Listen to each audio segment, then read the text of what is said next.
Good morning guys. So dito naman po tayo So quick update lang ulit tayo regarding with my revision sa rhinoplasty. Okay. Actually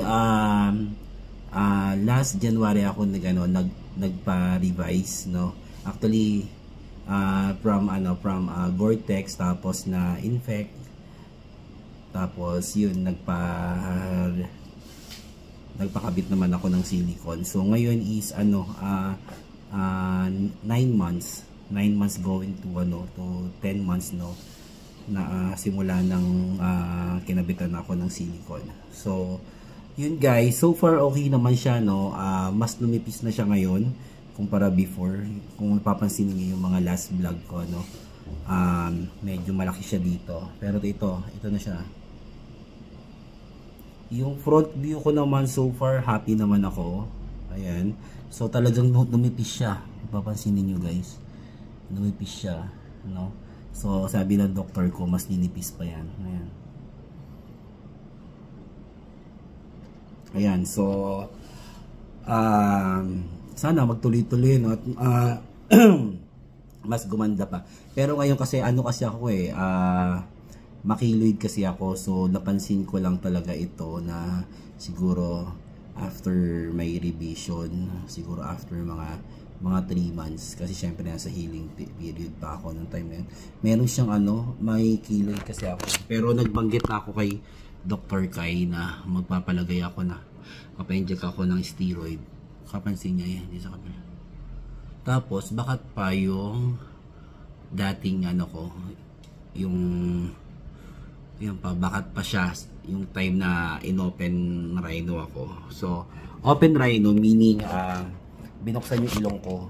Yung time na nagpalagay ako ng Gore-Tex, binuksan yung ilong ko, inangat, tapos nilagyan ng cartilage. Nilagyan niya ng cartilage. Yung cartilage yung galing sa tenga ko, So, nilagay din sa tip ko, Yun yung ang silbi nun is para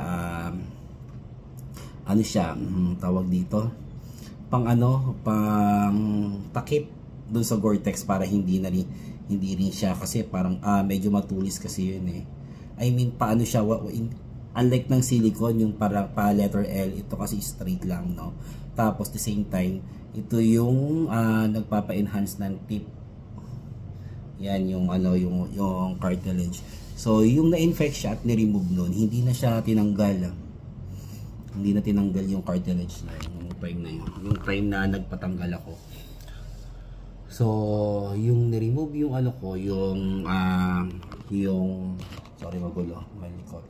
Yung ni-remove yung Gore-Tex ko yung time na yun. Hindi na tinanggal yung yung cartilage. So, in-stay na siya.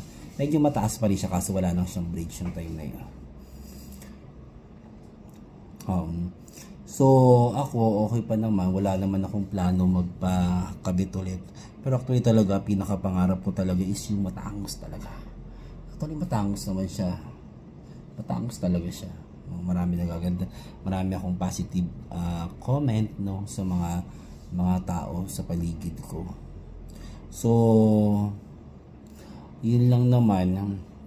Siguro konting advice na naman, Kasi, actually, yung mga implant naman kasi natin talaga is pang matagalan, Lifetime, sa iba lifetime na tumatagal lang 10 years, 20 years, gano'n, Pero syempre, hindi natin masasabi, minsan kasi may mga time na kahit gaano katagal yan, pwede pa rin yan ma-reject.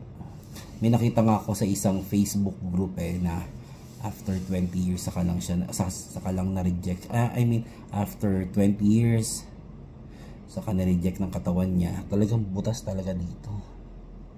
Butas siya. So, lumabas na yung implant.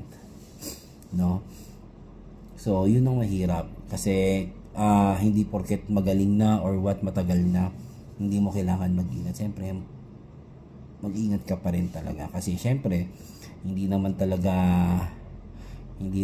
part ng katawan mo yung nilagay dyan So, may mga time talaga na i-reject talaga yan kahit gaano katagal yan. So, habang nandyan pa rin siya, andyan pa rin yung implant sa inyo, mag-ingat kayo, syempre, Ako, nakakaligo na ako ng dagat. Actually, isa yun sa pinaka ano pinakatandaan ko talaga yung time na nagpa-rhino ako. Kasi before yung nagpa-rhino ako, yung nagpalagay ako ng vortex, yun yung unang-unang pagpapalagay ko yung time na yun. After 2 months naligo agad ako ng dagat, or wala pa yata 2 months yung time na yun. Ano, masyado kasi akong excited yung time na yun. So, yun, napapansin ko na nabagana yung dito ko. Ito yung time na yun na namaga. Kala ko part pa ng healing, no? Kasi biglang namaga. Hindi ko pinansin, nag-antibiotic lang ako.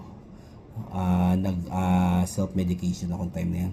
Bumili ako ng antibiotic, yung amoxicillin. So, nag-take ako nun for 7 days.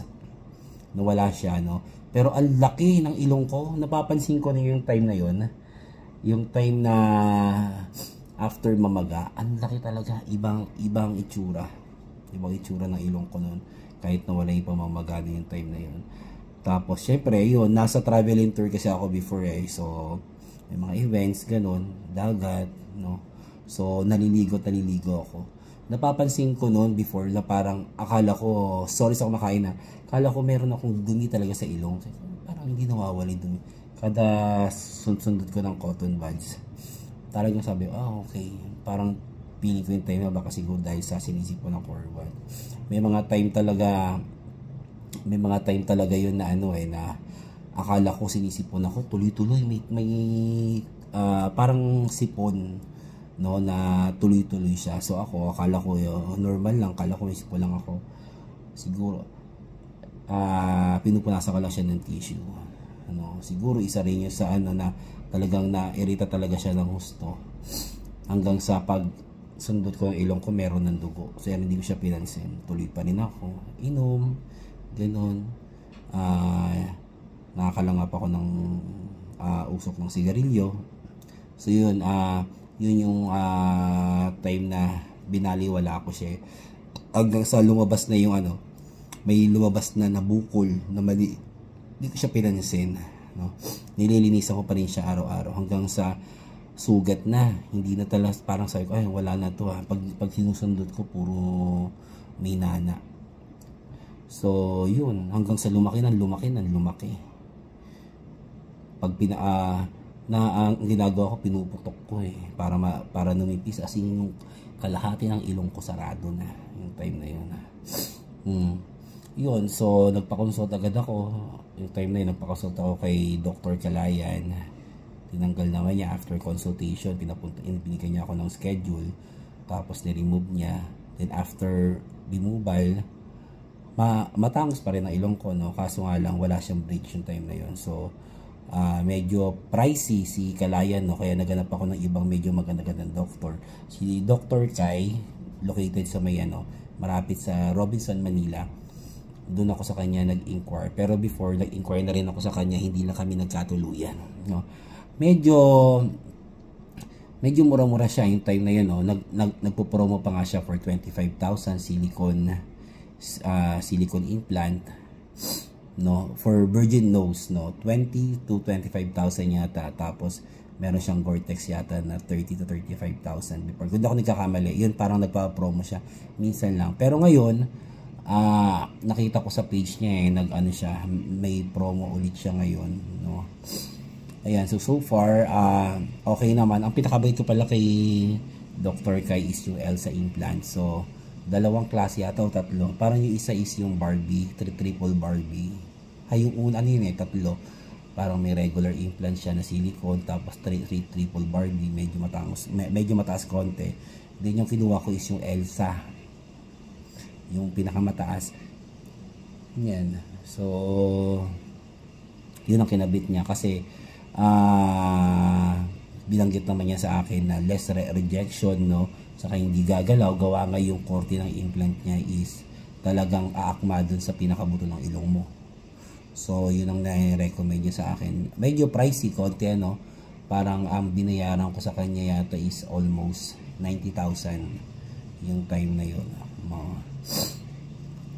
Pero yung 90,000 na yun is include na yung liposuction dito sa sa leeg, sa chin, no. Actually, talagang malaki talaga yung pisngi ko eh. Hindi pisngi, itong baba dito. Ito, yung dito. Yung time na hindi pa ako nagpapa-lipo sa kanya. So, this coming October, may schedule ulit ako sa kanya para dun sa pagpapalit ng bilbil ng tiyan, no? So, possible iba-vlog ko yun, no? So, yun lang naman. Hindi naman masama na enhance mo yung sarili mo kasi nga mas minamahal lang natin yung bigay sa atin ng Diyos, no? So mas pinapaganda pa. Minsan talaga may mga pangyayari talaga na hindi natin inaasahan, no? Like yung sa rejection. Kasi syempre, naglaan ka na ng oras naglaan ka na ng pera, ng budget para diyan, no, pinag-ipunan mo talaga para makamit mo syempre yung medyo maayos na mukha, no? So marami naman sa atin ngayon kasi is open na talaga ang tao, no, sa pagpaparitoke. Before kasi nililihim pa, ngayon mas proud na ako. Proud talaga ako na pinapaayos ko yung katawan ko, yung mukha ko especially. So yun lang. So kasi nasa sales ako, yun ang puhunan no? So medyo tumataba lang talaga pero kakayanin naman. Ayun. So guys, yung mga hindi pa nakakapag-subscribe dito sa YouTube channel ko, no, pa-subscribe naman po, no. Then pwede ko kayong mag-comment, no, kung ano yung mga questioning na pipilitin ko pong sagutin. Yan isa-isa, no. So monitor naman ako lagi. And ano pa ba? So yun lang guys. So again, sa mga hindi pa nakapag-subscribe, subscribe na po kayo guys. Then comment your question po. So pipilitin ko pong sagutin yan isa-isa. So again, hindi po masama magpa-enhance ng katawan, no, sa anumang parte ng katawan mo. Ang masama diyan is yung gumagawa ka ng masama.